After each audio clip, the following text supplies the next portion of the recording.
Good evening, everybody. Welcome, dear friends, colleagues, seniors, mentors, and budding pulmonologists all across the country. I welcome you all to this very exciting evening because we have a superb webinar planned for you and a topic which is as offbeat but although equally important for all of us. It's a webinar about webinar. Today, myself, Dr. Apar Jindal, I am the Clinical Director for Lung Transplantation and Pulmonary Critical Care and Sleep Medicine at MGM Healthcare Chennai.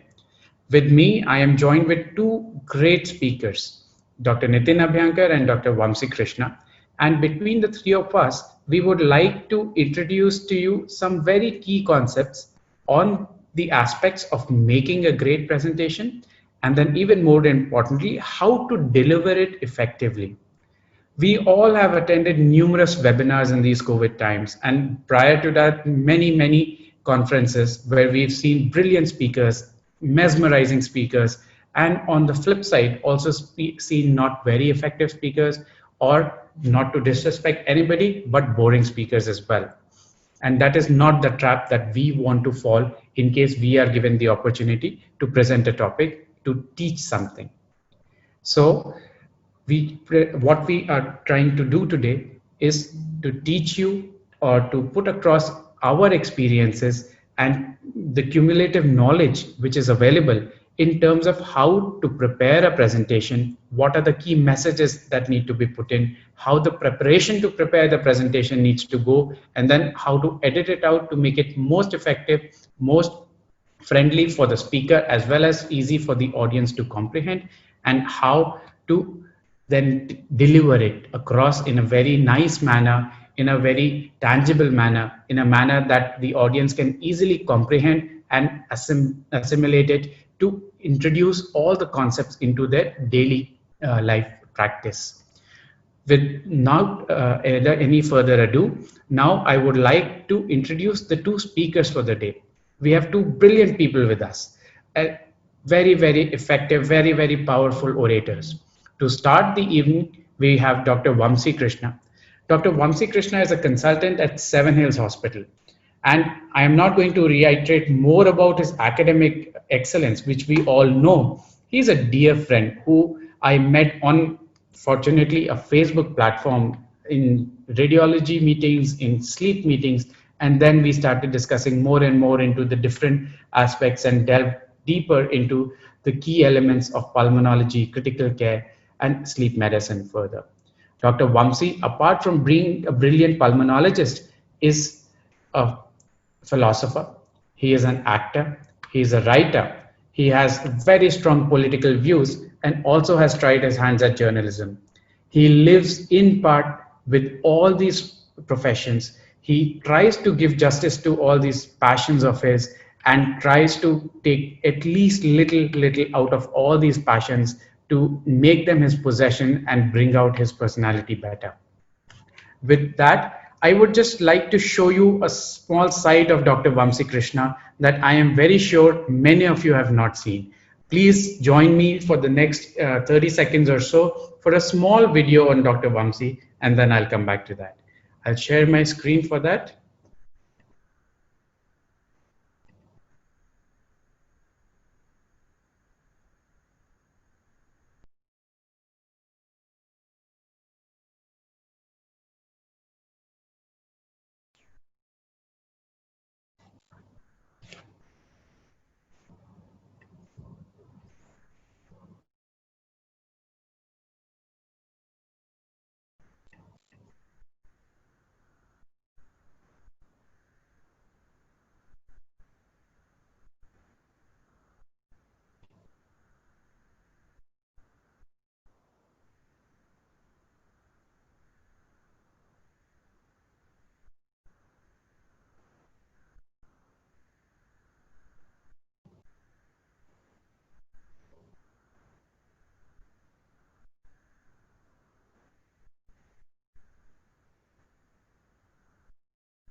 There you have it, ladies and gentlemen.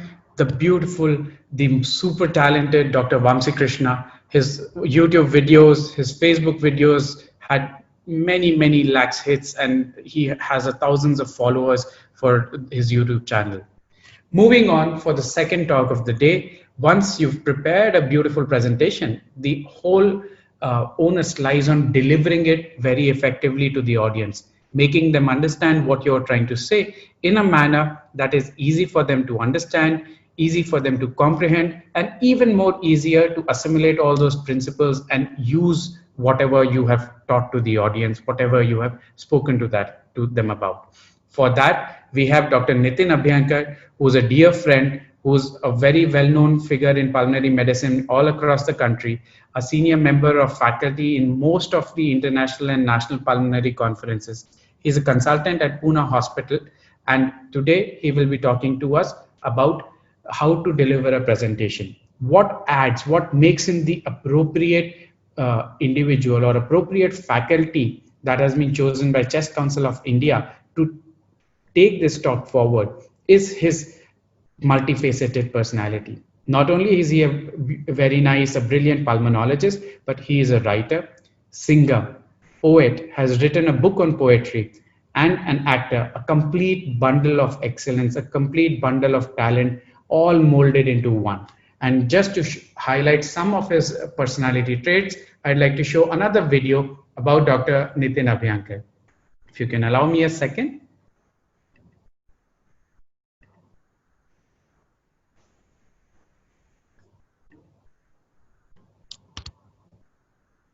I'm so sorry.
And there you have it, Dr. Nitin Abhyankar for you, ladies and gentlemen. With that, I will hand it over to the speakers. First, Dr. Vamsi Krishna, who will tell us about how to make an effective presentation, and then Dr. Nitin Abhyankar, who is going to talk to us about how to deliver the presentation effectively. And I'll join you back for a live session of Q&As post that. So stay tuned, send in a lot of questions for both the speakers, and I'll see you a little later. Thank you.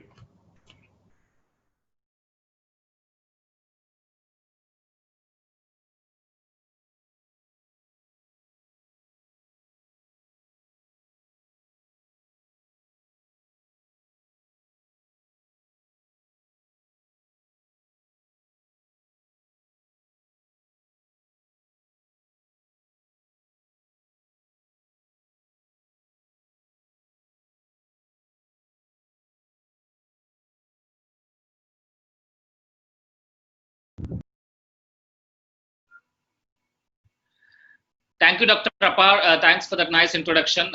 It's kind of, happy moment and a kind of little embracing too. But let me go into my topic proper right away. Today's topic is how to make an effective PowerPoint.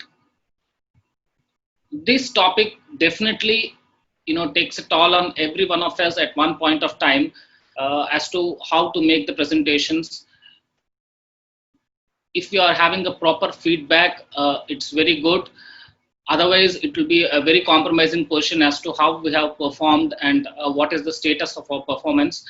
And before that comes, how did we make our PPTs or the PowerPoints effective? Have we made them effective enough to satisfy the audience? is the big question which rings in our head whenever you give a talk. So let us see very briefly today as to how to make an effective PowerPoint. Hi, I'm Dr. M. Vamsi Krishna. Today my topic is how to make an effective PowerPoint. Dr. M. Vamsi Krishna. Today my topic is how to make an effective PowerPoint. Hi, I'm Dr. M. Vamsi Krishna. Today my topic is how to make an effective PowerPoint. You must have got the point right away. You know, there are so many kinds of designs and templates we have to make a PowerPoint, and too many cooks spoil the broth kind of thing here, and platters do flatter. Templates are the medium which we choose to share our thoughts and data with the audience in front of us. So this is the driving medium between you and the audience, between us and the audience as speakers. So the onus is on us to choose a template which can make this job easier both for us and for the audience. So it is a pivotal thing which happens kind of subconsciously and kind of undermined when it comes to its importance when delivering a PowerPoint. So opting a template does matter. Watermark templates are of another kind. You can have a watermark of your hospital, of your name, of your clinic, which definitely would have an impact on the audience, and probably it can connect you better to your audience. Watermark templates you can make of your own, or you can buy them on the net. So the medium of instruction, the medium of trying to reach the audience does matter. Templates also can be designed according to the audience whom you are targeting. In roundtable meets, wherein a limited data is shared, wherein data in the form of statistics is mostly shared, wherein bird's eye view of a given topic is shared and discussed, there probably your template can be more data supportive, or where you can have less complicated slides. So each template has its own characteristic features. You got to choose depending upon what kind of audience you are addressing. If it's a large audience, it's always better to choose a template where you can share data in a proper flow. Whatever it is, whatever template, whatever design you're choosing, homogeneity and ocular friendly is a must. The template and design should be homogeneous throughout your presentation. There should not be too much of discrepancies between two given slides, and the whole design should be ocular friendly so that the audience can connect better with their eyes. Design does not demand, but definitely decides the attention. So the onus is on you to seek the best attention from your audience, and your template is the right medium. So PowerPoint is all about three things, according to me. According to every speaker, it changes. According to every presenter, it changes. But the core things remain the same. And I have put those three core things in three different words for easier understanding. Whenever you are giving a talk, whenever you are the speaker, whenever you are presenting a PowerPoint, you make some homework on it, and you have your own thoughts on it. So the pivotal thing is your thoughts on the topic you are presenting, and then you have concepts embedded into your thoughts, and you have data to support your thoughts and concepts. These can be proved concepts, these can be hypotheses, these can be theories, these can be laws, these can be guidelines, these can be principles, anything. But the onus is on you, the responsibility is on you to support your thoughts with proper data. So these three things make it a PowerPoint. Now, when it comes to thoughts, when you have done good amount of homework on the topic given to you to speak in front of the audience, there will be a lot of thoughts, lot of data which you are prepared with. You have to properly streamline the data. We cannot just try to transmit the whole subject and the data we have gone through to the audience. And our thoughts can be coarse. Initially, they are very diffuse. We have to fine tune them, make them extra fine, make them ultra fine, and then you have to put them on a slide. So this process has to, has to been undergone by every speaker to put a palatable data on the given slide. So fine tune the thoughts which you have and then present it on the slide. Coming to concepts, every concept has to be refined before it is presented. Concepts are by default complex. The onus is on us to make a version 1.0, then a version 2.0, and then a version 3.0. The more you understand a given concept, the more simpler you can present it. So, refining the concepts is a very, very important task when you are making a PowerPoint and then presenting it properly into a slide. All you have to do is consolidate the concepts, decomplicate the concepts, and then disseminate the concept in the most receptive way. And then we have data. These days, there is so much of data everywhere, whatever topic we have chose. And we have to pick up the data very, very, very carefully and cautiously. The data has to support what you're talking about. It has to be tagged properly. Pick up the data selectively and cautiously, adequate enough for your point of presentation, and then patch it up with each point you want to tag, and then proceed in presenting your data. So organizing the data you have is kind of a complicated thing. There is so much of data, there are so many classifications, there are so many sub-classifications. When you go through a topic, there will be a lot of ramifications inside a given topic. Classifications, sub-classifications, phenotyping, endotyping. This has no end. The more complicated the data becomes, the more complicated and complex the concept becomes, the more of the classifications and ramifications and fragmented. So when you are presenting the data, too much organization disturbs the flow of your speech. Most importantly, the whole concept becomes fragmented. When it is going directly into the brains of the audience, we are not supposed to send the data in a fragmented and packaged way. You should not be packaging the data too much. When you are packaging the data too much, it will be packaged in a haphazard positions in the brain of the audience.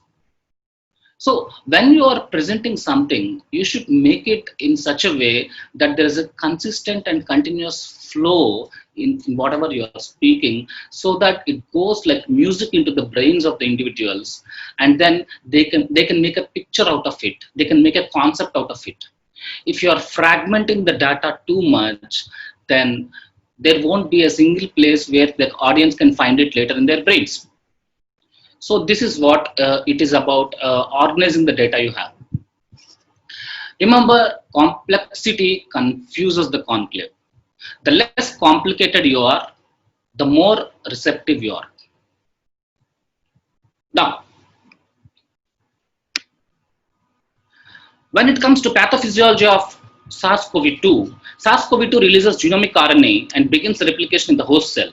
The presence of double-stranded RNA can elicit an innate immune response through sensitizing toll-like receptors TLR3 and then activating type 1 interferon production by signaling pathway cascades. Type 1 interferons are important antiviral cytokines that can include the expression of interferon-stimulated genes. On the other hand, the spike protein, the S protein of the virus might be recognized by toll-like receptor 4 and lead to activation of pro-inflammatory cytokines through the MyD88 dependent signaling pathway, recruiting lymphocytes and leukocytes to the infection site. Orchestration between innate and adaptive immune systems is essential in antiviral responses. If adaptive immune responses are insufficient to eliminate the virus, innate immune responses are likely to be reinforced, which may lead to uncontrollable inflammation. I'm sure I didn't sound good.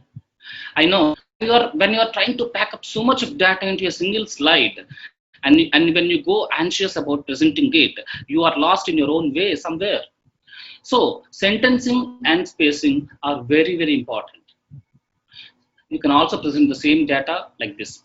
SARS-CoV incites immune response of the host.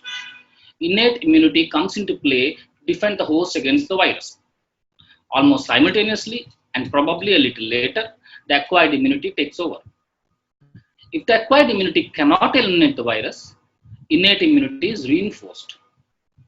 Reinforcement of innate immunity might lead to massive cytokine release and probably to cytokine storm. You can also use smart arts and whatever concepts and armamentarium you have in your PowerPoint to present the data. You can also present the same data like this. With the help of toll-like receptors 3 and 4 and interferon gamma, the innate immunity first tries to deal with the virus. And then comes the acquired immunity with the T regulatory cells and cytokines like interleukin 6, etc., etc. And the sum total of all these responses, the immune response of the given individual and the comorbidities in the given individual, ultimately defines the clinical course in that given patient. Of course, this is not the whole concept into it. This is just an example to say that the concepts can be aligned better in pictorials or in smart arts or in shapes to deliver it better.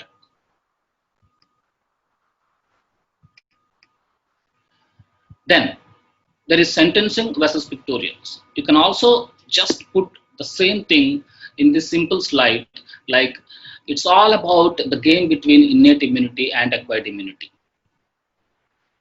Both of them share the responsibility of putting the patient into such a clinical course where the cytokine storm will not be detrimental to the very own self. You can also tell the same concepts with this given slide, take your own time and present it in the most receptive way. And do not drag your mouse too much on the slide like this, which will definitely irritate and interfere with the concentration of the somebody sitting in front of you. Make it a point that you are using a proper pointer and use it to the best purpose, and use it only when it is absolutely needed, especially when you're talking to a diagram, when you're talking to a flow chart, when you're trying to illustrate something in the form of pictures.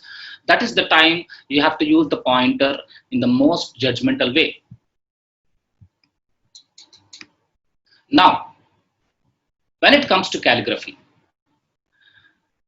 in otherwise normal times, we have our own handwritings. With all kinds of technologies in hand, handwriting is a long forgotten art. Previously, handwriting was the only medium where we can impress our audience, or where we can impress our teachers, or impress our whoever is trying to assess us.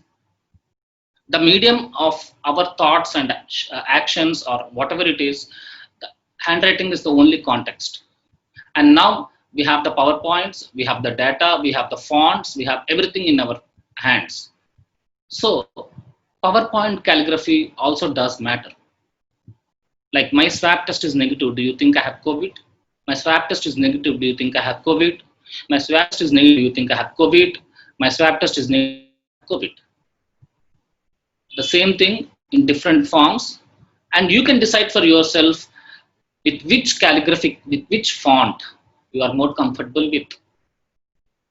It's all about our perception, and it should match with the perception of the audience in front of you. So you can choose the most common perception, the most common feel-good font, though there are standards for fonts also, but you can choose the right font.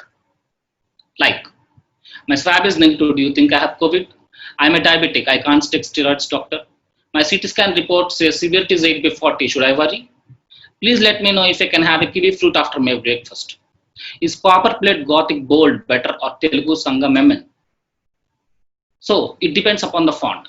That is what is my point. And I'm a Telugu guy, and so I have inculcated the Telugu font in the last line. So there are so many fonts in front of you. You can choose from any font which is the best receptive. You can decide for yourself, as there are standards. You can decide from whatever standards you want, and from there you can pick up the font and present it. I'm sure all of you will be very happy to see these red strawberries. They look very fresh. And this yellow sunflower, it is so serene and gives a lot of peace to us. And this rooster trying to crow in the early morning with the sun behind. It's definitely a super scene. Black and white is also a color which we all know. And every color has its own influence on us. Colors make life beautiful, but content make it a PowerPoint meaningful. So concentrate on the content and do not concentrate too much on the colors. Using a font color that does not contrast with the background color is hard to read. Using color for decoration could be annoying. Using a different color for each point is unnecessary. And trying to be too creative can be distracting. So you got to be creative when you are destined to be a speaker, when you are destined to give a PowerPoint, when you are asked to give a PowerPoint. But you should not try to be too creative. Should not try to influence people with different kinds of colors. You can be very much excited. You can be very much honored to give a talk, but the ultimate responsibility is on you to make the audience feel satisfied at the end of your talk, not by inculcating too many colors and too much creativity into your PowerPoint, but by presenting the most plausible content in the most effective way. Standards, yes, there are some standards for colors like yellow over black, white over black, easy to read, grasp, and let concentrate kind. Ultimately, what you require is making the audience sitting in front of you to concentrate on what you're saying. I'm telling you, it's not an easy job. All of us know we are all audience. There are so many things to distract us in this worldly affairs, and trying to make somebody concentrate on what you're speaking is really a Herculean task.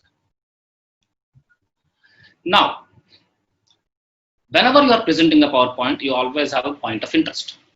You want to make some point directly going to the brains of the people sitting in front of you. You want to make a point basically, and to do that, you got to drive slowly, steadily, and directly to the point. Now, you can use illustrations like this is a CT scan of a patient. The sections are in the upper lobe. You can see that the 5th August X-ray CT scan picture shows organizing pneumonia pattern with subpleural consolidation, and the 11th August CT scan picture of the same patient shows that there are some interstitial opacities, there are some fibrotic bands, and looks like there is some fibrosis ensuing. And if you take the mid sections at the level of the carina and probably below the level of the carina, you can see that there are consolidations, peripheral and patchy consolidations.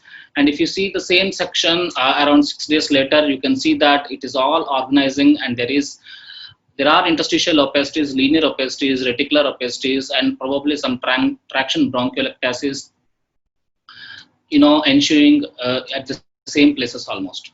Again, probably, there is some fibrosis ensuing. And if you take the lower lobe sections, again, you can see the peripheral consolidations. 6 days later, you can see that there are linear opacities, reticular opacities, and some traction bronchiectasis. And probably there is fibrosis ensuing in this patient who is recovering from COVID. And then you can go to the point. You can quote whatever you want. You can cite the articles you want to, which relate to the point which you want to make. You can say that the potential treatment of pulmonary fibrosis associated with SARS-CoV-2 infection, there are trials, there are so many trials going on. There is so much of data coming in with regard to residual fibrosis after a COVID infection, with regard to interstitial lung disease kind of picture, with regard to post-inflammatory fibrosis. You can make any point trying to quote and cite articles supporting your point, and then you can go ahead with the given task.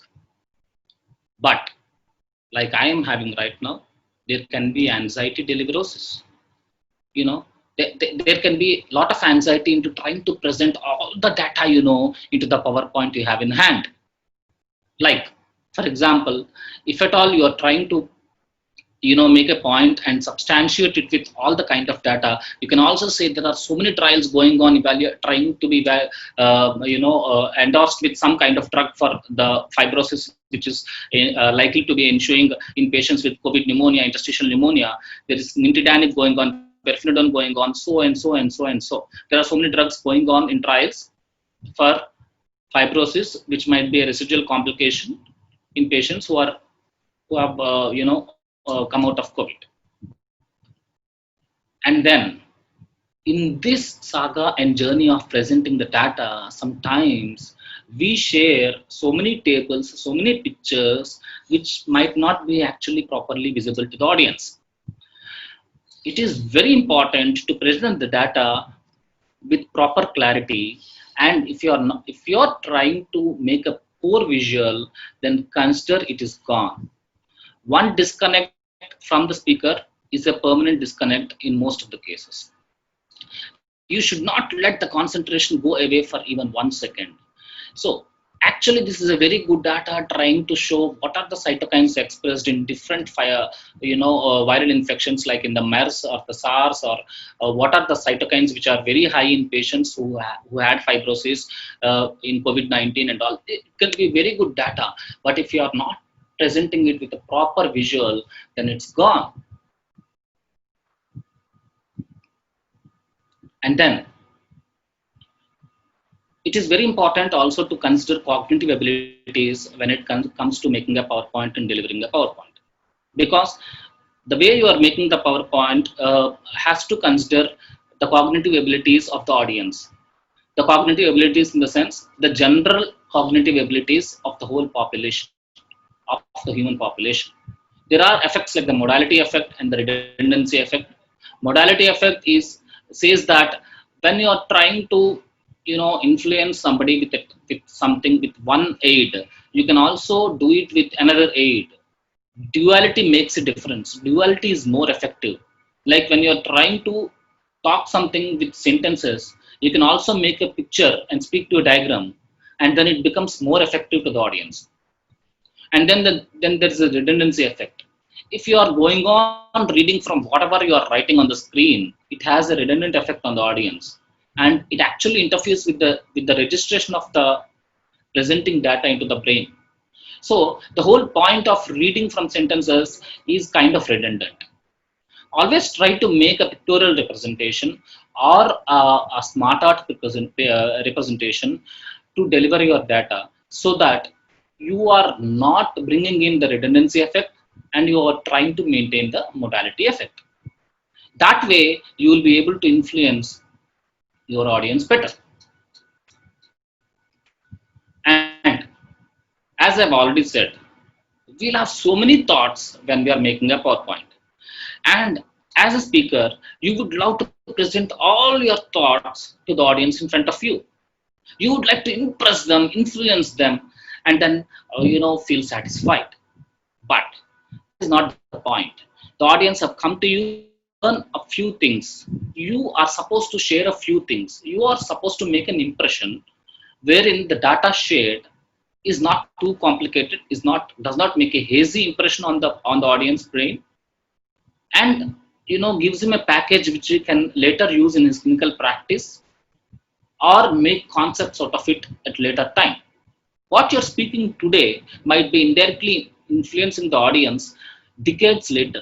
It happens with every one of us. All those things which we hear and register in our brains, they make a diffuse circuit, and then we don't even know which data we are using when. That is the beauty of our brains. So whenever you are making a talk, making a PowerPoint, download the data from your brain at 256 kbps. I mean to say, at a very slow speed. And then entrain the thoughts, filter the concepts, organize the data, and then serve it with your soul. And never forget to let your audience ask questions. and let them know that you're ready for questions. It does matter and make a very big influence on them. Never appear alien to them. Try to speak in the native language of the audience for a minute or two in between. It makes you connect better to the audience. Only when there is interaction between you and the audience, your PowerPoint becomes meaningful to you and thoughtful to the audience in front of you. Thank you.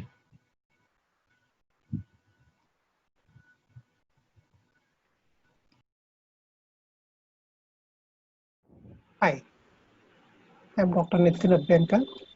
I'm glad to be back to this CCI webinar about webinars. I'm going to talk about how to deliver an effective presentation after the wonderful insights Dr. Vamsi has already given you about how to prepare a powerful PowerPoint presentation. So let's get on with it. And let me tell you that things can go wrong even before you take to the podium. This was my first story, which happened years ago. And this was my first presentation where I was invited in Indian Medical Association because of my ability to speak relatively better English. And then when I went there, this is the kind of slide carousel projector Kodak, which was there. And the slides were all loaded there. And then, as the luck would have it, after my introduction was over, just when I was about to start speaking, the first button I pressed by mistake is the one which ejects the entire carousel set, and that cartridge was out. All the slides were on the floor, and then you can imagine what kind of a shuffle that we had to go through. Some slides went straight, some slides went upside down, some went sideways in, and one way or the other, I had to go through a presentation which was looking all over the place.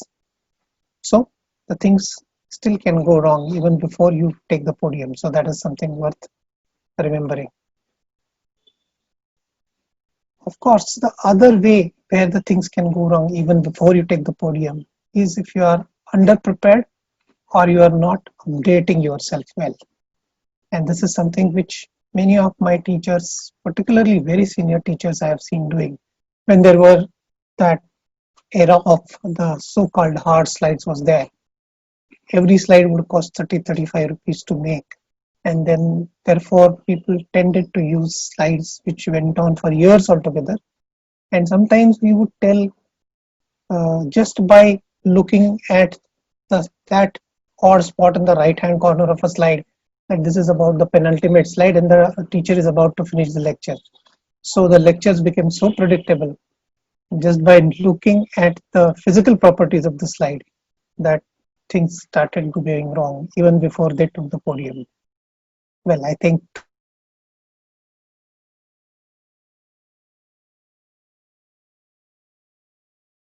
today that is not the scenario. You are never a problem at all whatsoever. So the most important part when you are about to start presenting is how you stand or how you take a stance.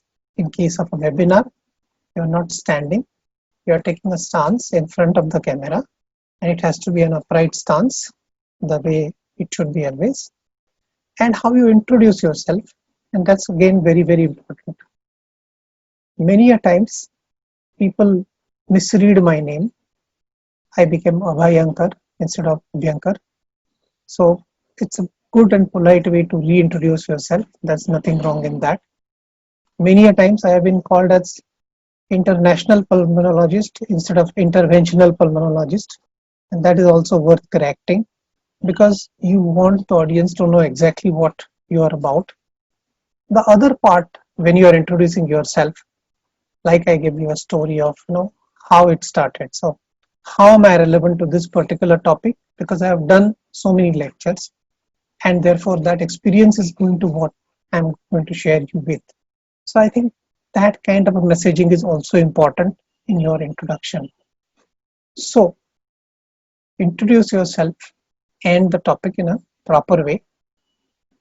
Just reading the name, your own name, and the topic name without any link to it does not really create a good impact. Actually, avoid negative beginnings. For example, am I really audible? Is the sound going on correctly? Can I see? Are you able to see me? Is this looking like all right?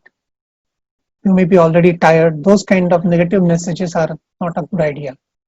Start with something which is like a positive mini story or a funny mini story, the way I started. You can start with a good quote from Aristotle, and there are a lot of great quotes available on the internet as well as you may be knowing so many of them. If you are into share or share, you could start with a good share if it is appropriate in that particular setting. Once in a while, using a shocking fact or a factoid can bring the people back from their slumbers. And a light joke in the current context also can keep people interested. So these could be the methodologies by which you introduce the topic and yourself in such a way that people get your attention. And a good begin is half done. So this is just for the fun part of it which I have brought. Why do we yawn during boring lectures? And this is the answer, which is a funny one. A yawn is a silent scream for coffee. I'm sure many of you are sitting with a cup of it. I have just finished mine. And well, I mean, a yawn sometimes is a scream for coffee. But sometimes the lectures are so bad that the yawn becomes an agony, like when the opposing team is scored 305 to 4 in 46.4 hours and not much is left for you to do there. So I hope you don't reach there with most of your lectures. So we will move on. So here is a story of one of my very, very senior, extremely knowledgeable and profoundly, immensely knowledgeable people who never understood the simple fact that he has to come to the point in time. And this happened to him when he was invited by the ladies group of physicians in Pune who meet every weekend, say Friday or a Saturday, and between 3 and 4 p.m. And they obviously have their home duties and then they have to go back to their clinic. So 3 o'clock the lecture is supposed to start. The doctor takes it to the podium. Between 3 to 3:45, he talks about, his topic was lung function tests. He talks about the history of pulmonary function testing.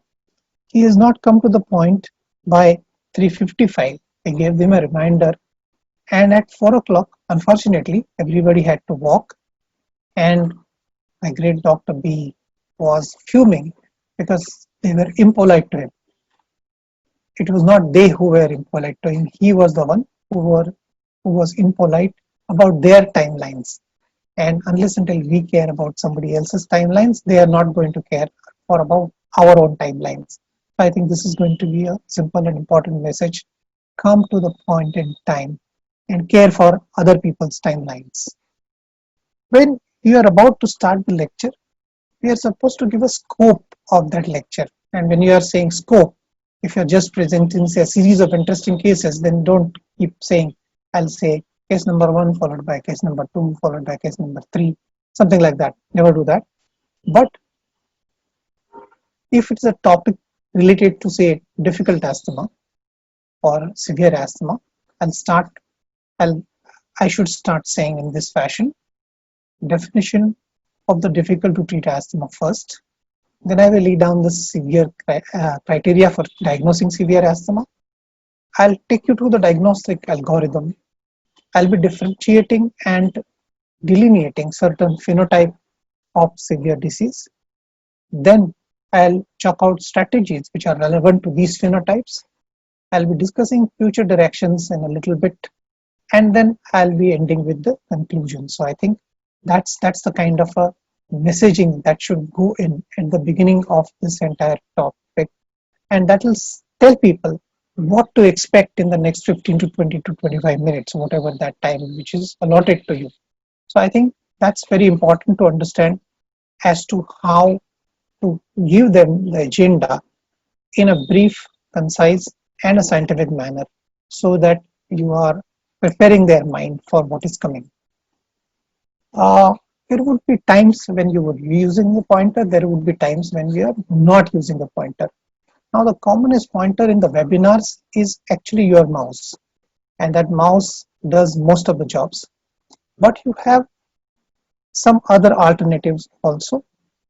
If you are not able to use a pointer, there would be another ways of doing things. This is actually a slide where I'm trying to show you pneumocystis carinii pneumonia. Of course, this one, which is a HE stain, is blurred. But of course, here you really don't require a pointer at all.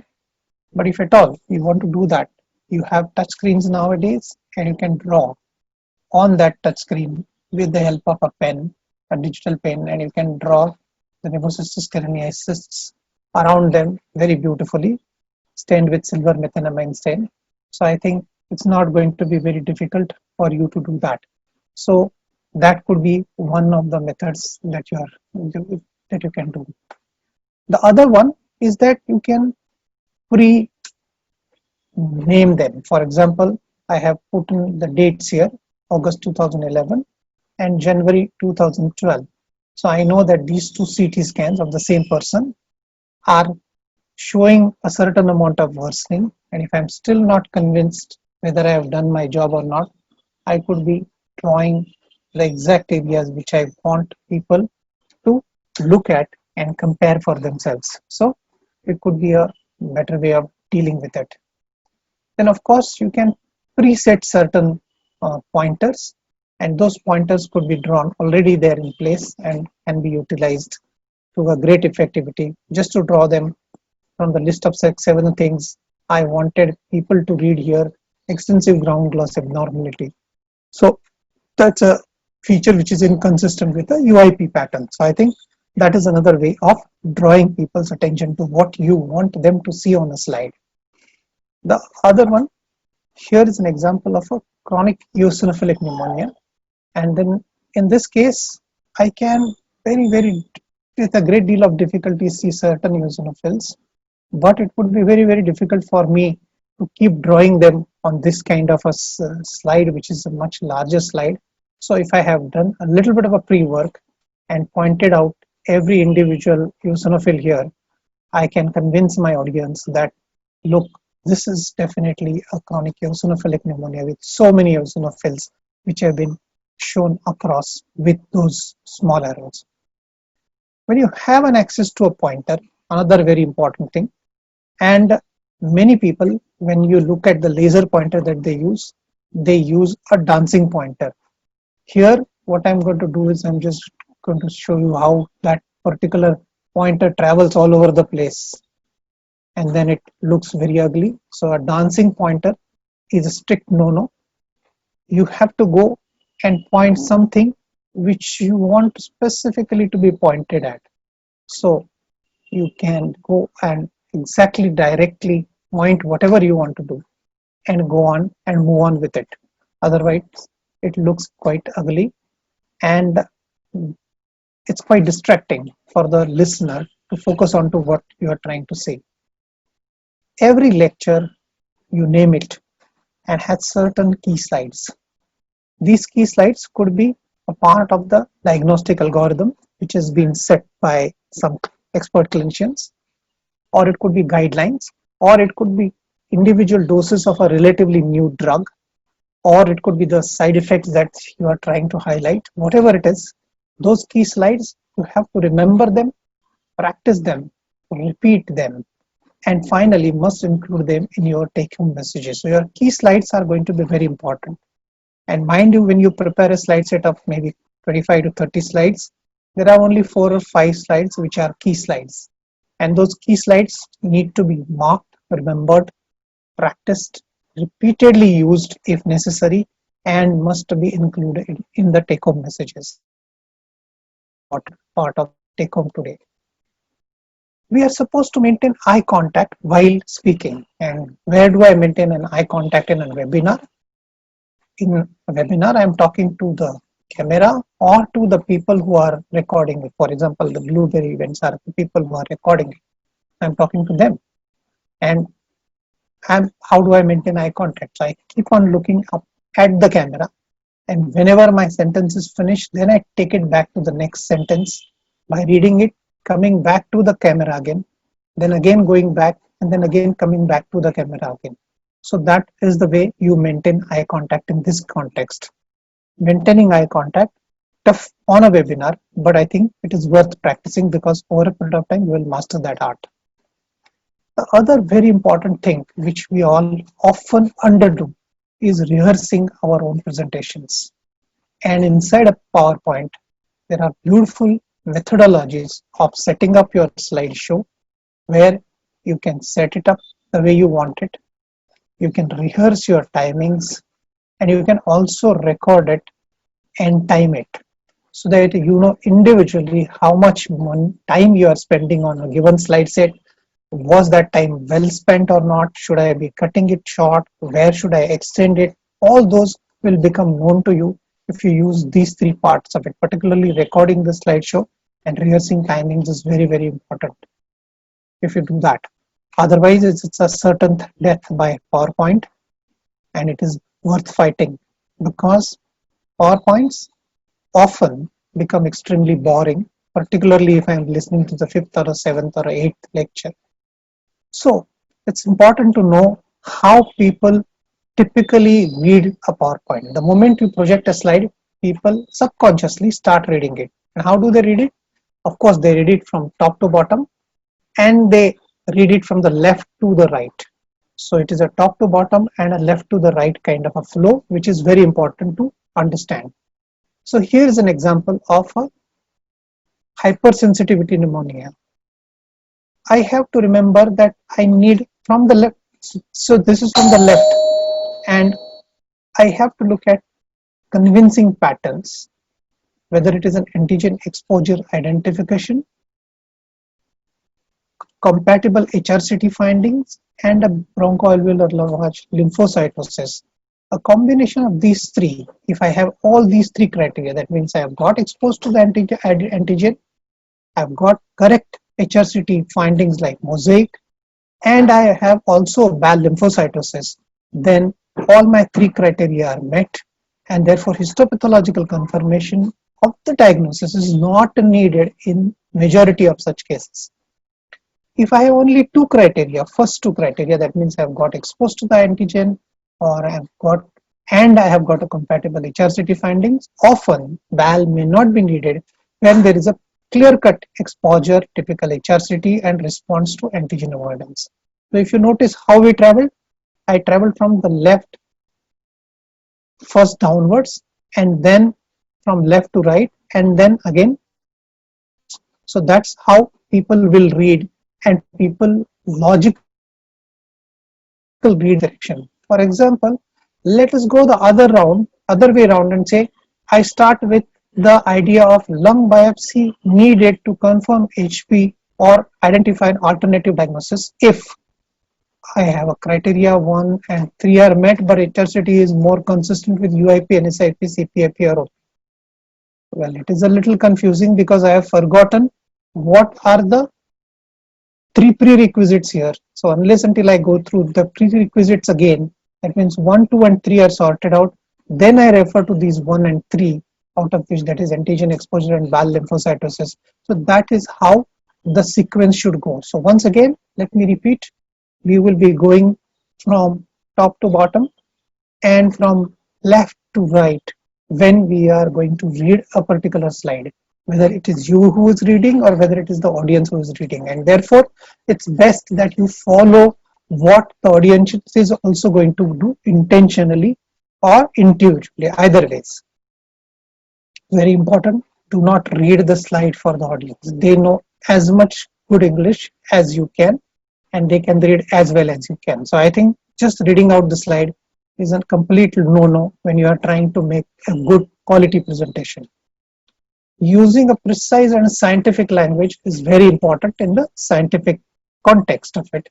So The above diagnostic criteria can precisely identify hypersensitivity pneumonia in 93% of the cases. It's a good statement. These criteria are phenomenal and extremely useful in the clinical context.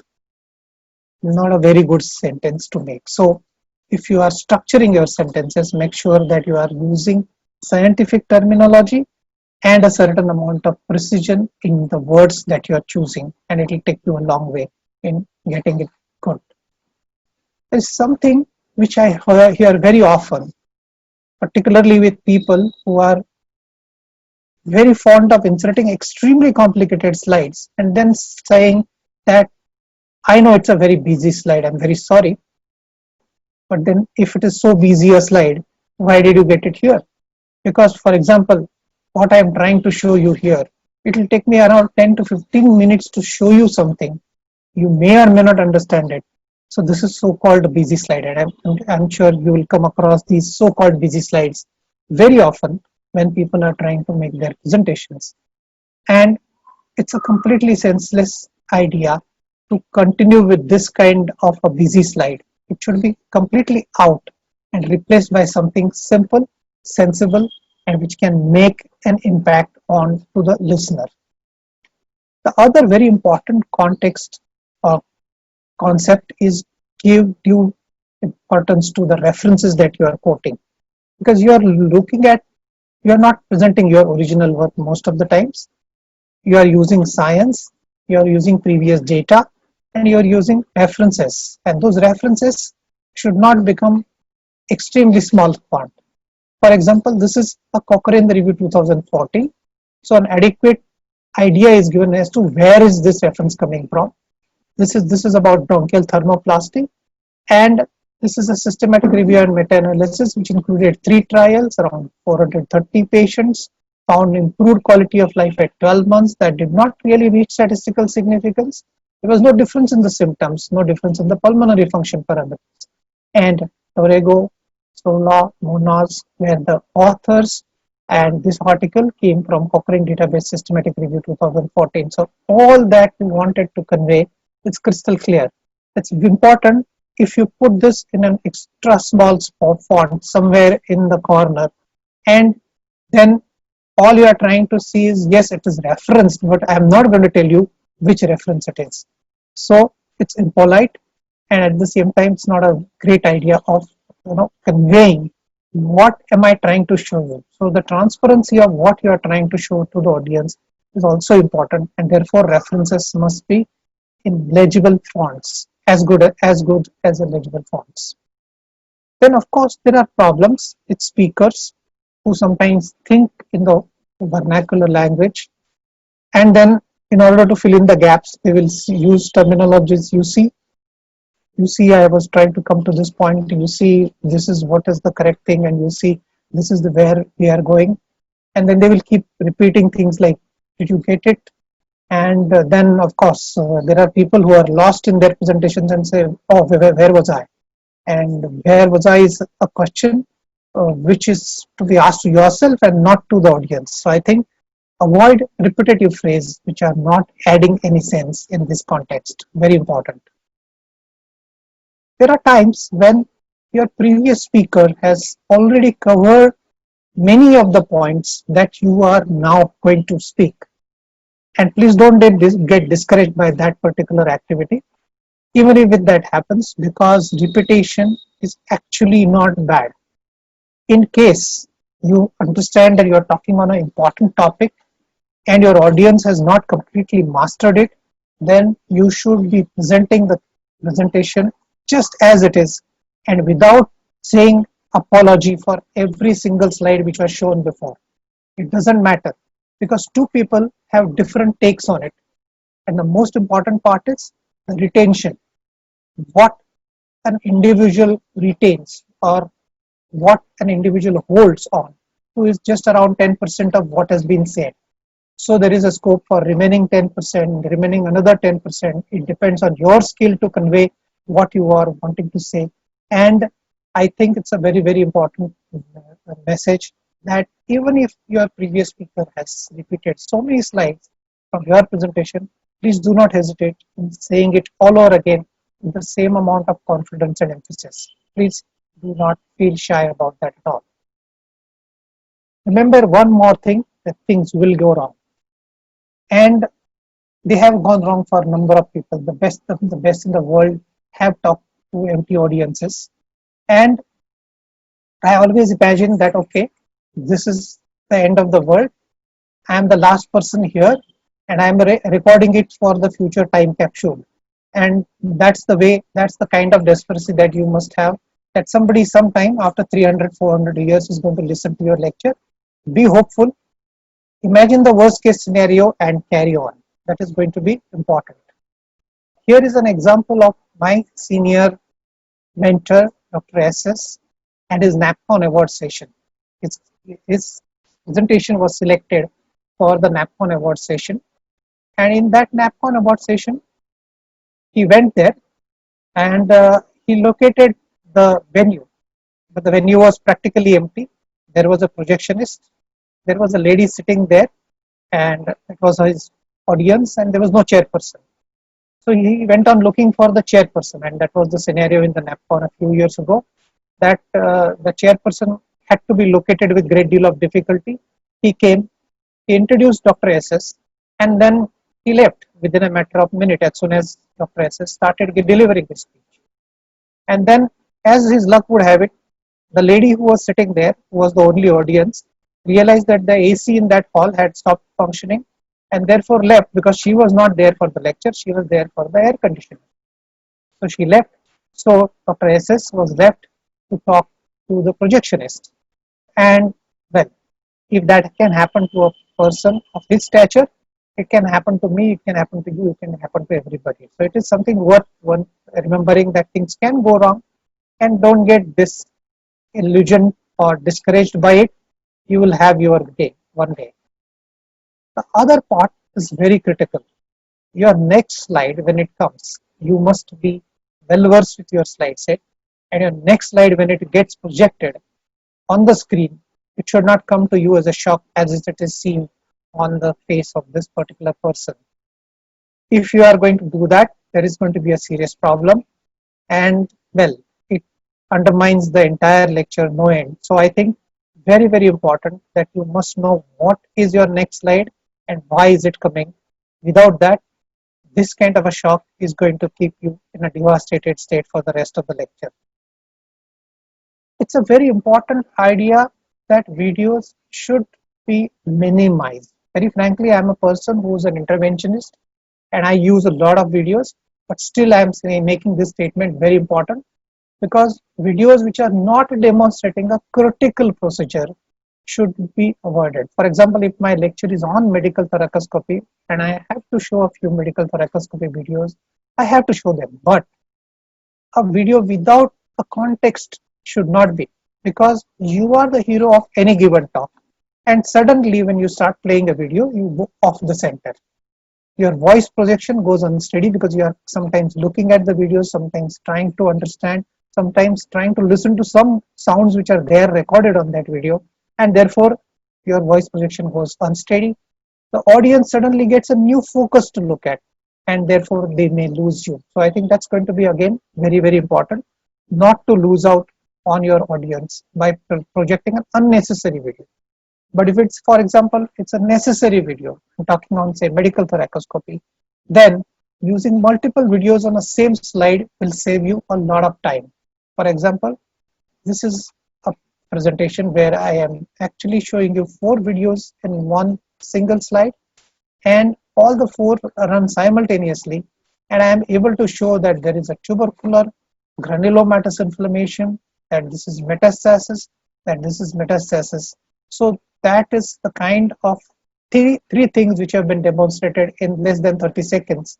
And a bad technique of how I used to do biopsies also is demonstrated in the first one here. So I think the idea is using multiple windows on the same slide and using multiple videos in a quick fashion can take you through this agony much faster. So you will move on. Very important, do not deviate from your topic.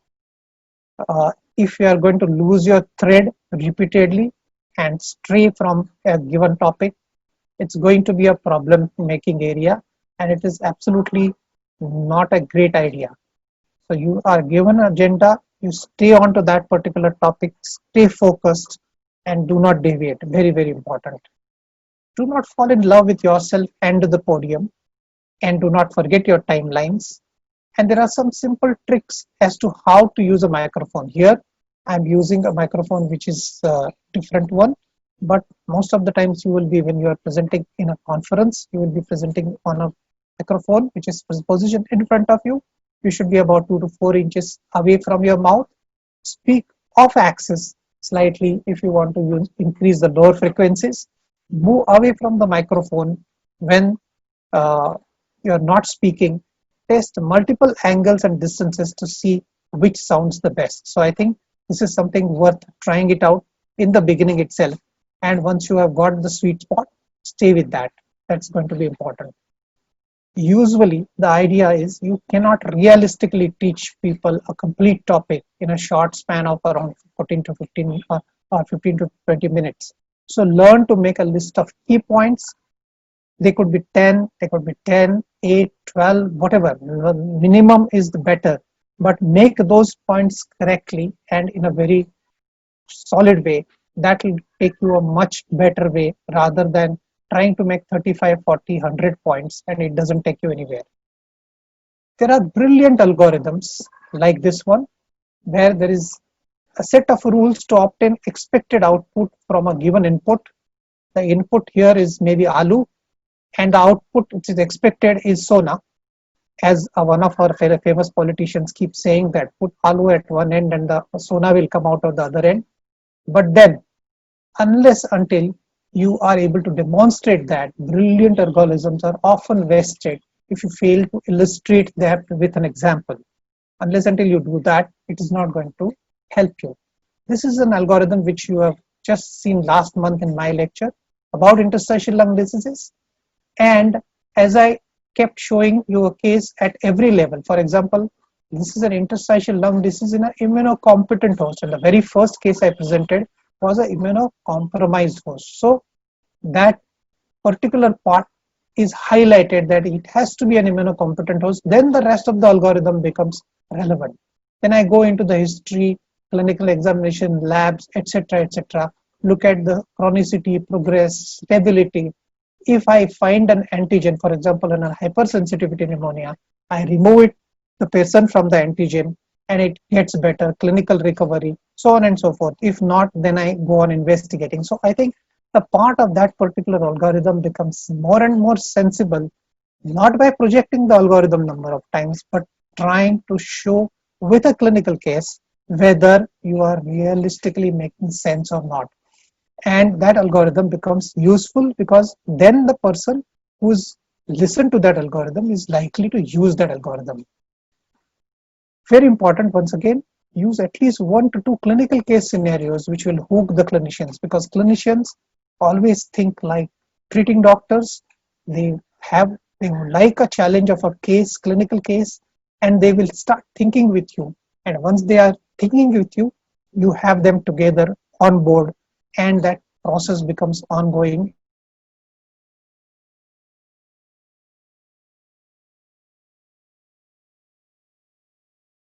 and interactive. We added interactive questions can be cleverly used to wake up people. And I'm sorry. So very, very important that every 4th or 5th slide or every 6th slide, you can have an interactive question where there are 4 similar looking answers, and let people decide and vote. When they vote, when they commit, and when they commit, and I'm sure you remember it from the CCI Con, we had a Mentimeter going on through all 3 days, and it was a brilliant success. Essentially because people were committing mistakes, they were thinking about it, and they were discussing amongst themselves. There was a buzz going on whenever there was voting going on, and then surprising answers would be thrown as correct ones. And therefore, once you make that kind of a mistake and then get corrected, you would never make that mistake all over again ever in your life. And therefore, interactive questions should be cleverly inserted in every presentation. Even if you do not have the voting meters, you can take a hand count, and hand counts also go a long way in actually establishing a correct interactive session, which goes a long way in improving and enhancing the learning. Other very important thing is do not load with too much material. Human mind can't assimilate a lot of information in one go. The maximum capacity, most of the seniors would agree, is 40 minutes at a time, and then you will need some kind of a rest. That rest may not be physical, rest may not be a break. The mind may just wander off for next 5 minutes, 10 minutes. Some people will snore, some people will doze off, some people will get onto their Blackberries and their iPhones and check their WhatsApp, and then they will come back to you after some time. So everybody is going to wear off intermittently, and you have to understand that you can't have all 200, 500 people listening to you with rapt attention for that kind of a time, which is say beyond 40 minutes at one go. So I think it's very important to understand and remember. Once in a while, using shocking facts or factoids gets people hooked onto it. For example, these are 2 or 3 of them. One person dies every 8 seconds in India because of tuberculosis. Shocking. True. We sink one Titanic full of humans every day due to tobacco-related diseases. Once again, a bit of a shocker, but true. 1/3 of the global dailies related to the chronic respiratory diseases occur in India alone. Shocking again, and true. So I think when you make such statements, it creates a bit of an impact, and your next slide will be listened to more carefully. So using those shocking facts or factoids will go a long way. This brings us to the summary slide or your take-home messages. This is the mandatory slide or slides. It could be 2 or 3 slides also. Must include all that you want your audience to remember. You must reach this stage of the presentation with 1 minute to spare. Slow down a bit and deliver this with a quiet confidence. So if you have done that, then you have delivered exactly what you wanted them to deliver. And remember, your key slides must be a part and parcel of your summary slide or your take-home messages. So with that, I am going to say thank you to you, and over to Dr. Apar for the session, question answer session and the moderation. Thank you very much. 5, 4, 1. We are live. Thank you, Dr. Vamsi. Thank you, Dr. Nitin. What an amazing presentation. Actually, for the last 10 or 15 seconds, I was trying to go over a list of adjectives in my mind. I went through amazing to awesome to superfluous to outstanding, and I just did not know how many of them I could reiterate over here to thank you both for bringing out so beautifully the various nuances, the various integrities which are involved not only in preparing the presentation, but in delivering it with from a position of power so that the audience can accept it and use it with reverence. So we've got a lot of audience questions over here, and the technical team also tells me that we have a huge number of logins for the webinar. So I'm just going to put across some of these questions to both of you. And although I'll try to aim the questions to one of the speakers, but I request both of you to pitch in since the topics are very overlapping over here. So let me start with Dr. Vamsi. So, the first question coming to you is like, what preparation would you say would you like to do, or what homework, would you like to do when when you are preparing your slides for the webinar or for a conference in terms of the audience? What questions would you like to ask the organizers about about the target audience over there? Vamsi, your thoughts on that? Right. Thank you, Apar. When it comes to the audience part, whenever we are trying to target the audience who belong to our specialty, it would be a different ballgame. If you are trying to target the general practitioners, it would be a different ballgame. Most important, as you said, is to know what audience the phenotype of the audience is. Are they general practitioners? Are they specialists? Are they cardiologists? For example, if you are trying to speak on obstructive sleep apnea, you will have to talk about the OSA and the cardiovascular risk and all the data related to it to the cardiologists. And when if it's a group of endocrinologists, probably you'll have to talk about the metabolic consequences of OSA. So it depends upon the target audience. If it is general practitioners, most of the times we are supposed to give a bird's eye view rather than trying to go into the nuances of the topic given, because that would leave a long-lasting effect, and it would be useful for the day-to-day practice. So this is the first question I ask, to the organizer as to who the target audience is and what are their expectations from me as a speaker. Because most of the times the organizers will be speaking to the audience in person when they are inviting them for the talk, and then from the feedback of the audience who are going to come to your talk or going to attend your webinar, you should have a gist about who the audience is and what they want from us. Accordingly, we have to prepare the PowerPoint. So let me make one comment over here. Although you beautifully brought out the point that the content of the talk will definitely be decided about the target audience, but you made a small remark and in your talk that things like should not be repeatedly used. And I just realized that even in my question and in your answers, we saw multiple reiterations of the phrase Any Yes. thoughts about that? You would like to No, stress your point again? I'm very glad you asked that question, because I have been using a lot of in my talk, and that is one point I actually wanted to stress and insist, and unfortunately I forgot. It is always right to you keep a phrase for yourself to use it whenever you're not finding words, whenever you're having a blank in your brain, which happens with all of us.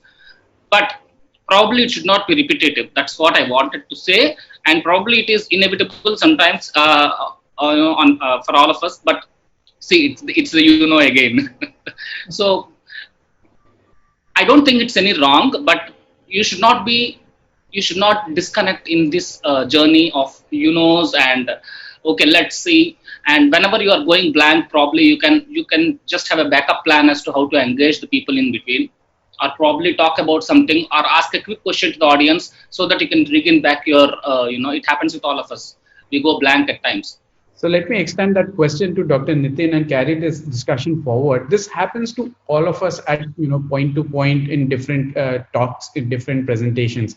There will come a certain point of time where we lose our train of thought, or some cartoon comes where we forget what we were talking about it, or what we had in mind when we were making the presentation. So what are the tips to tide over these things that you would like to give to the audience? I think it's a very, very difficult thing to get over in the true sense. If you're really, really lost in a presentation, you can land up into a big panic. And when getting that thought process back, I always say, like a bronchoscopist, come back to the carina. Once you are back to the carina, your thought process starts getting better back again. So in case you are lost, come back 1 or 2 slides behind and restart all over again, because otherwise, if you try to pick that thread from the beginning, from the middle, it may happen, it may not happen. You may not actually land up into the exact sweet zone that you want to be.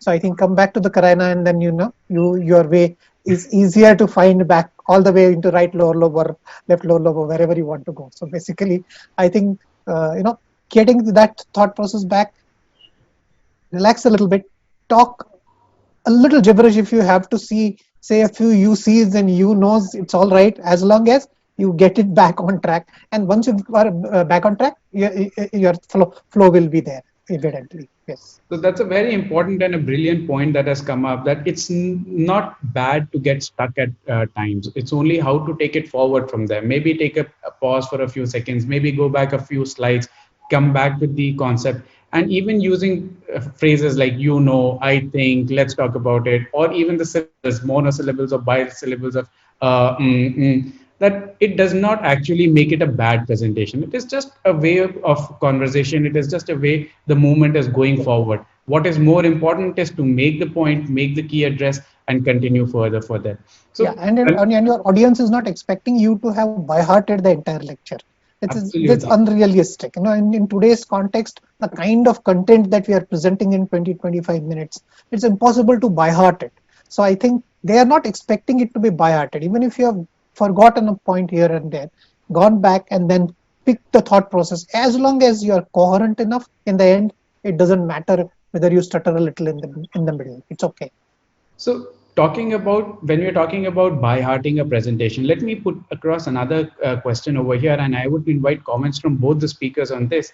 There is something called as reading from the slides or speaking from memory. Now, Yeah. we've heard in your talks the importance of time management and the importance to rehearse the time management.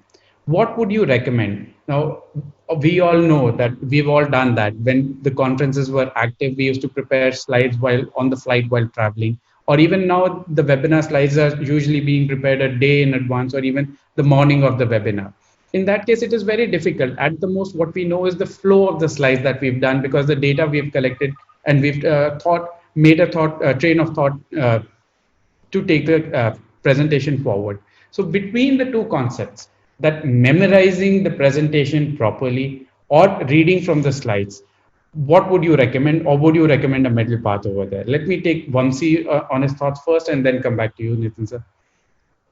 When it comes to memorizing and between the concept, both the concepts of what I feel is that rather than memorizing the whole PowerPoint as a whole, probably we should be very, very powerful on what we wanted to speak, the sequence of the points we wanted to make, and to be able to follow that sequence and to maintain that flow throughout the journey.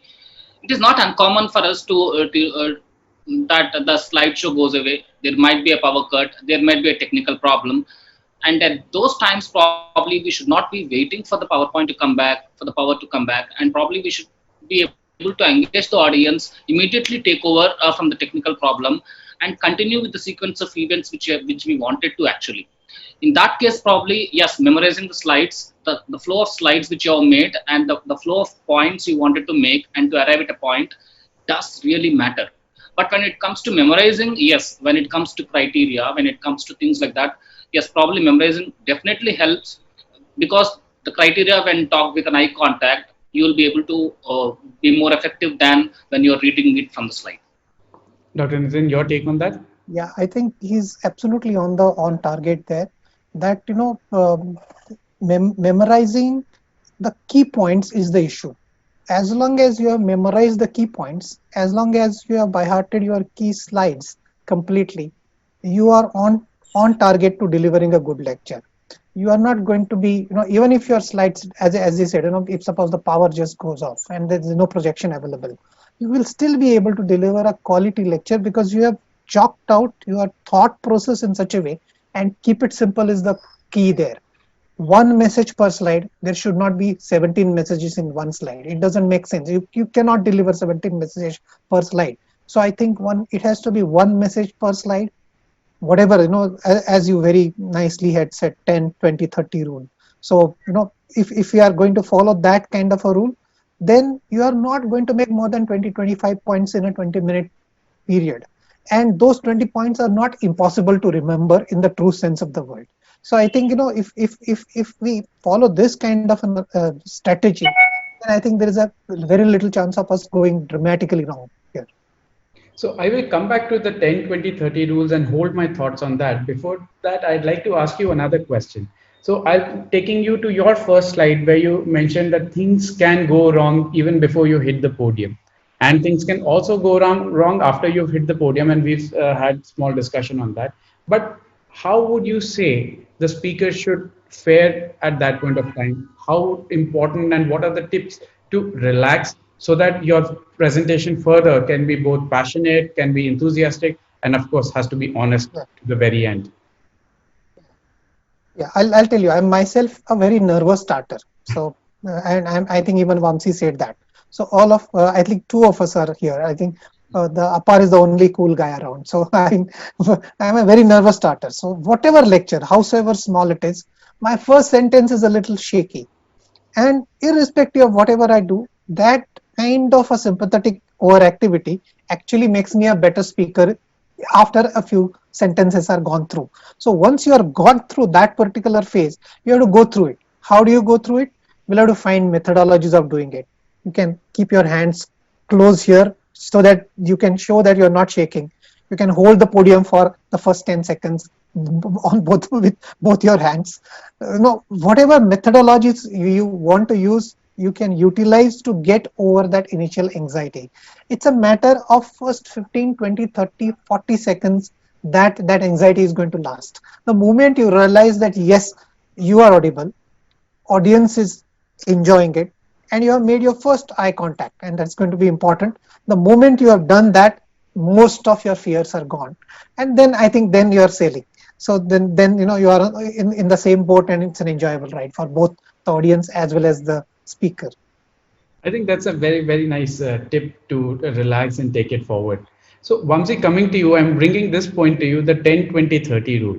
Commonly, it says 10 slides taken for 20 minutes with a font size of nothing less than 30.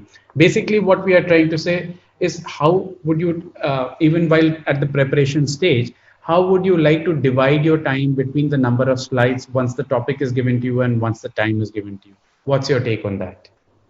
Right. Very interesting question. You know, whenever you have a topic in hand and an audience in hand, I would like to first imagine what is the point I want to make with this topic. And the most important point, I will try to put it in a few more slides so that I can drive the audience to that point through a journey so that it will make an everlasting impact on them. When it comes to 10, 20, and 30 rule, definitely, this kind of rules help us when we are making a PowerPoint. But I sincerely feel these rules really do not command and do not predicate as to what we have to do. There are other rules like, you cannot make more than 7 lines in a slide. You cannot make more than 6 words in a slide.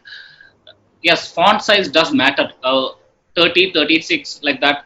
It definitely is more visual aid to the patient, to the audience, and definitely a poor visual will make a bad influence on them.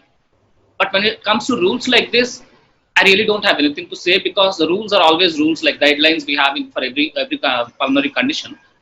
We can take the aid of them, we can take the help of them when we are not in a position to decide as to how to go about it, probably. But when you have a proper idea as to what you want from your audience, where do you want to reach them, then definitely by default you will be going through all the rules and probably satisfying them if you see retrospectively.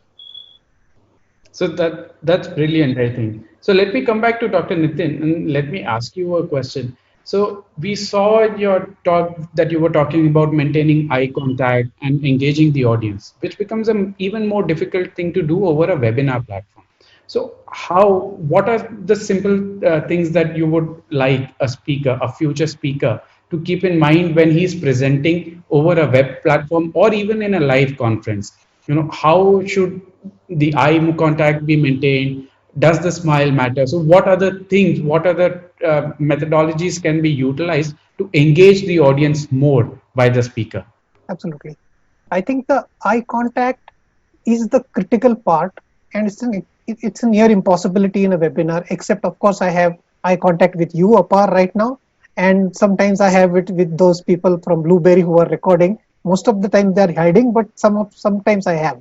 So I think so your eye contact is a camera contact essentially, and that camera contact is also important because the simple rule here is that you fix your gaze onto a particular person or a particular abstract concept of having somebody across. Imagine that, okay, the most beautiful girl, whoever is sitting there in the audience, make that imaginary eye contact, complete the sentence. I'm sorry, the imaginary beautiful girl is not the more important part of it. Completing the sentence and then coming back and then taking the eye away and then focusing on to somebody else. So if you are talking to a live audience, what we are supposed to do is say, I'm looking at the right side, I have an eye contact with that person, I talk that complete sentence, I take my eye away from him, then I go on to the left side, and then I focus onto somebody else's eyes, complete that sentence, and then come back again. And that is what is believed to be the best methodology of engaging the entire audience. So if you start doing right up, right front, left front, right back, like a surround sound kind of a concept, you are going all across the audience, and then the audience feels included. What it means is that audience doesn't really understand that you are focusing on to one person. They understand that you are looking at them, and you are addressing them.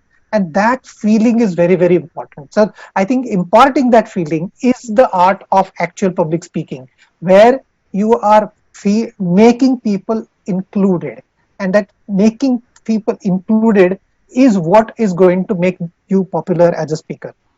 So I think it could not have been put better than how you put it. The simple fact in a webinar, looking into the camera, trying to establish an eye contact, and in a live performance, scanning across the room, not looking over in the audience's head, but trying to maintain that eye contact, completing one concept with one person and then moving on to another person across the room. I think these Absolutely. are very important points that an effective presenter needs to remember. Absolutely. So coming back to Vamsi and going back onto some of the technicalities in making that single slide, what do you think about the comparison between loading a slide with data versus loading a slide with text? Do you think having more graphs and pictures in the slide is important and the speaker talk about it, or do you think just writing a few lines is more effective form of presentation there? Both of them hold good depending upon the context. When the data which is related to the point which you want to make is too complicated, you can definitely make it easy for the audience by writing it in a few lines in the text. But at the same time, you can also quote the data which might not be definitely fully comprehensible to the audience, but you can just showcase that there is ample evidence for that, and that they can be assured that the lines which they have just read, they make complete sense. And probably you can keep them assured that they have known something from the data, from evidence. Probably you can make it evidence based in the form of using both the data and the text. But if you want me to vote for one thing, then definitely data matters, but without the text it is inevitable. So you're taking the middle path of somehow, cramping them together. So when we are putting both the things on the slide, I'll direct this question to Dr. Nitin now, and we are presenting this. So one very common confusion that all of us have faced at certain point of time, and many more, people while presenting PowerPoints may face, is whether to put the graph on the left and put the lines on the right, or whether to put the pictures on the right and put the text on the left. Because I clearly remember you mentioned in your talk that we read the slides from left to right and from top to bottom. Yeah. So in this context, where do you think is the placement of the picture versus the placement of text fit in? I think very, very interesting. I think I have an answer to that, because all the pictures will be on my left side, because I would like to look at the pictures first, and then I will put the text from above downwards in a sequential way and explain what is there in that particular picture, so that I am not going to get completely missed out on either of them. Suppose if I put the text on the left side and I start reading the text, I have read a few lines and then I'm saying, okay, I have already showing that in the picture on the right side. So I am wasting the energies there. Whereas if I do the other way around, I have put the picture on the left, I explain the picture, and then just point out whatever is remaining in that text. So I need not really read out the entire text, but if I have to read it, it doesn't go waste completely. So that way it helps to maintain the flow, even for the speaker to maintain the flow of thoughts, and also for the listeners, for the audience, it is easy to comprehend what they're looking at while they're listening. Their natural instinct is to go to the left top corner of the slide and start reading from there. So if there is a picture sitting there, they'll first look at the picture. If there is a text sitting there, they'll start reading. As simple as that.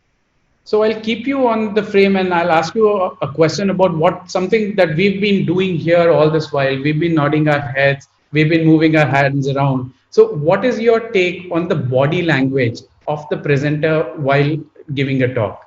Yeah. Should you stand still? Should you be animated? Or what is your take upon that? It shouldn't be a mad body language, as simple as that. I mean, you can't be Harry Potter and the Sorcerer's Stone kind of a thing, where you are playing chess, which is on the virtual kind of a game. So you can't go mad with it. But at the same time, you should be adequately mobile and at the same time firmly grounded. Now, these are two contradictions which I will stay in the same statement, because if you are steady on the podium, and then your hand movements are a little liberal, it creates a better impact rather than you being shifty all the time. You are crossing the feet you're trying to go up in front, coming back again, going in front. All that shifty movements are indicating of nervousness, whereas this kind of a hand coordination or hand gestures are positive gestures. So they create a certain amount of confidence in the person who is listening to you. So your head should be still, your hand should be moving, and you should be well stanced there with certain gap between your feet, so that you're stable on that particular when you're standing, and when you're sitting you should be sitting upright. I think that that's very important. That is one of the very important things that people need to remember, because just talking is not enough. When I can see Vamsi putting his hand up using the hand gesture, let's see what Vamsi has to hear, has to say. I'm so sorry. Yeah, I just want to make one point. Probably we should be ourselves when we are in the podium or in the webinar or on the screen. That is most important, because I have seen and I experienced it myself. I have done it myself, like trying to inculcate a foreign body language into us, which definitely is problematic for us during the talk and probably in the consequent talks. We should try to be ourselves to the maximum extent possible, and automatically probably our body language tunes to becoming a speaker or uh, assuming a different phenotype when you're talking to somebody. This is what I believe in. And if you're trying to inculcate new things, new hand movements, new head movements, then definitely people are going to catch it, and you will feel more embarrassing, which definitely will divert your Yeah. concentration. Because we will definitely be diverting for any conscious body language. Subconsciously, we will be diverting ourselves. That is what I believe in, probably. This is the input I wanted to give, actually. That's very nicely put, Vamsi. You don't want to embarrass yourself on the podium. That is one thing that I think every presenter should remember. So let me ask you a question. Moving on from the bodily animations to the animations on slide. What is your comment on using animations and using videos on the slides for presenting data? That question is for me or Dr. Par? Yes, yes, Vamsi. Right. When it comes to animations in the PowerPoints, I definitely vote for animations in the PowerPoints, because they can definitely drive concepts better into the brains of the audience. They can do better than our texts, our slides, our all kind of gimmicks, probably, because they are definitely videos which are already made. And if you can catch hold of some videos like that, especially when you're talking about pathophysiologies, like the bucket handle movement of the diaphragm, say, during the respiratory, explaining about the physiology of respiratory system or something like that, animated videos definitely make an influence. But probably we should not be crowding with animated videos in our PPT, which will definitely distract ourselves, keep aside the audience. Exactly. Be able to exactly pick them up and put them at the right places in your PowerPoint and give them a limited period of time, so that it will not dominate your PowerPoint. It is you who have to take over rather than the animations. That's what I believe in. So you have to definitely put some animations in a sporadic way and take full control of it. So the second part of the question would be not about the cartoonic animations and not about the multimedia animations, but the animation that PowerPoint allows you, the animations wherein the text lines would appear or disappear or come in a checkered pattern or just fly in. Those, what is your take on using those? And maybe Dr. Nitin can follow that up. To be very frank, I'm literally very annoyed with those kind of animations wherein the slide comes in from the top bottom, from the top left, from down, and some kind of the checker arrangement. So, those are really useful when you are trying to make a very important point, and sometimes probably that works for one kind of audience where you want to influence them in another way. But when it comes to routine PowerPoint presentations, I really don't believe in the inbuilt animations which are present in the PowerPoint. Yes, but when you're trying to make point by point, probably you can use them to present it in the best effective way. Apart from that, I think it's of very little use in PowerPoint making. So what about the use of arrows and the use of those shapes where some ovals are there and some rectangles appear? Do you have These are very important when you're presenting data, so that patient can so that the audience can definitely comprehend what he's looking at. Because whenever we present graphs, whenever we present a forest plot or graphical representation, most of the times we will not start with what is in the x-axis, what is in the y-axis, which graph are we interpreting. This prelude is very important. important when you're presenting graph or a data or an animation as to what is the context. If we can deal with that prelude, probably we can engage with whatever amount of squares or triangles, depending upon maintaining the uniformity. Like using triangles for one kind of data, using squares for one kind of data, or probably for comparative studies where we can use one symbol for one study, another symbol for another study, so that there will be uniformity in percepting the visuals. So Nitin, so I'll extend another question to you on a similar line is, what do you think about the play about the backgrounds in the slides? Like many of the speakers that I've seen will use a fixed set of slide. It's usually their institutional slide, which is always used as a background. Whereas there are speakers who would change slide background in every presentation that they make. Sometimes it will be a bubbled up slide, sometimes it will be a background watermark, sometimes it will be a picture. Do you think it is good to play around with that? Do you think it is good to stick to a certain slide set? And what about the color, scheme in these backgrounds? You think bright is good? You think dark is good? Or a subtle background is more soothing to the eye? Your take on that, Tapan? I think it's an individual test, but as long as you remember the simple rule that if I'm using a white background, then the letters have to be dark. And if I'm using a dark background, then the letters have to be white. So as long as you are contrasting it well, it should not really matter what background you use. Of course, it will be very disengaging to have a different background for every slide. So in a theme, you would have a certain permutations and combinations of various backgrounds which are thematically very similar.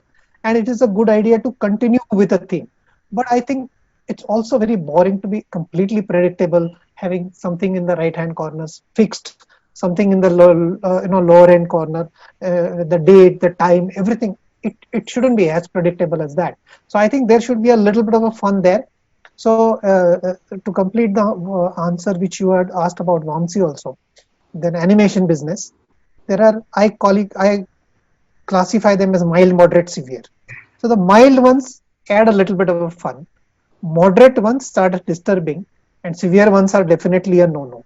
So those kind of animations, better avoid them. The mild ones add a little bit of touch of fun, little change in that the way the transition is happening, whatever it is. As long as it is mild within the part of the game, within the part of the fun part of it, it keeps people awake because something changes in front of their eyes, and it's not a bad idea to do that.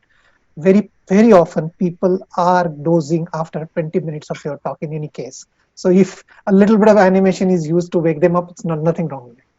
So we are already overshooting time. So I'll just quickly wind up with the last couple of questions. So continuing with Dr. Nitin, I have a question for you, which asks about voice modulation. So you mentioned that voice modulation is a key to engage the audience, but how high is high enough? How low is low enough?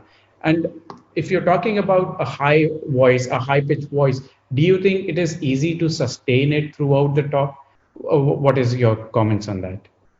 In fact, one of the recent workshops I attended made us do this in a very conscious way that we were almost made to shout. I think Apyar, you were also there with us in that particular workshop, and they made us shout at the top of our voice. Of course, that is not necessary in a webinar. So that kind of voice modulation is not necessary in a webinar. But if you are talking to a small gathering, projecting your voice to the top of your maximum capacity is going to be important. And then depending on the audio system that you're using, you'll have to down modulate it, how many 2 to 4 centimeters away from the speaker, how are you going to project it, and what kind of a feedback are you getting it from the audience. So once you are able to do that, and I think this is one of the important messages which my drama director gave me, that we were made to sit, be on the stage. He would go on to the last line in an empty auditorium, and there would be no mics, and I have to make entire delivery of the dialogues without using a microphone or an audio system.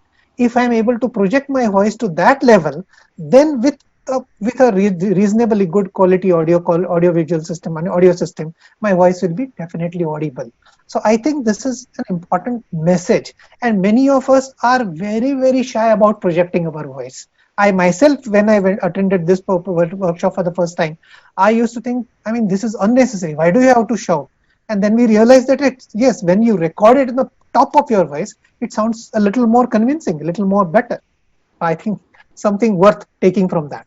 Absolutely, absolutely. I totally agree with that. So, Vamsi, a very important question, and I thank the doctor who sent it from Kasaragod, is about using other people's slide set. Do you think it is okay to use a slide set that has already been prepared? And a sub part to corollary to the question is, is it important and is it okay to give credit to the original creator of the slide set if you're using that? Definitely a very good question, Dr. Par. I'm definitely not okay with using somebody else's slide set completely. Probably we can borrow slides. We can give credit to the original slide makers or the authors. Like when we disclose things in the disclosures and all. Definitely we can give credit. Whenever you're using a slide which was already made by somebody else, we can quote them. We can talk about them also for a few seconds if necessary. But using a complete slide set from somebody else is kind of probably not okay with me or with anybody. I guess the complete slide set should not be there, because when you are presenting a PowerPoint, you got to connect with it. Without the connect, there is no soul in the complete talk. And for you to connect with it, you have to make it with your own hands. You have to just put your thoughts onto the screen in front of you. So these things may not be followed every time. We may not be able to follow. Definitely once in a while we have to do that. But as a complete slide set, a big no from me. A few slides which are kind of very impressive and you cannot dispense them at any cost and you want to show it to your audience, yes, giving due credit to the original maker. Excellent. I think that's an important point that we all should remember, that it needs to be original, and if borrowed, proper courtesy needs to be shown. So, Dr. Nitin, the last question for the day I'm posing to you, and this is a question that I think will be close to many people's heart. What do you think about that small drink of water that is placed on the podium when we are talking? Do you think water is okay? Or sometimes, like many people are doing in the webinars, having a cup of coffee, that is okay? Or maybe a glass of something more stronger that could be more effective to you, having that is okay either during a conference or during a webinar? I think these rules are going to be flexible and they will be ever changing. We have had, we've had number of meetings in Pune as well as all across the country where people do sit with a glass of even an alcoholic hard drink if that is what is permitted. But it depends on the decorum of that given situation. Because at 9 o'clock, if you're going to sit with a glass of beer, it's not going to go right, isn't it? I mean, that's not the right idea. But if it's going to be a dinner meeting and you start with a glass of whatever wine or whatever that is, I don't think there is any problem of that sort. So I think it's going to be time specific and situation specific, but a cup of coffee is absolutely no problem. So as long as you are, at any given point in time, whether it is morning, afternoon, or evening, it really doesn't matter. Of course, when it comes to something which contains C2H5OH, you have to be a little careful about over the shoulder. So be a little careful there. So with that, I think we are at the fag end of today's today's webinar. So we've covered all great points, from how to start preparing the PowerPoint presentation, how to establish the audience expectations, how to prepare it, how to do the literature review. The exact font size is still controversy, but it should be well enough. How many animations to include, how to reorder your thought process, how to structure and not fragment the thoughts too often. And then to effectively deliver it, the stance to be taken before starting to present, how to relax yourself, voice modulation, connecting with the audience. I think brilliant points that have very clearly, very elucidately been brought out in this webinar. I thank both my great speakers, Dr. Nitin Abhyankar, Dr. Vamsi, for bringing out all these points so nicely.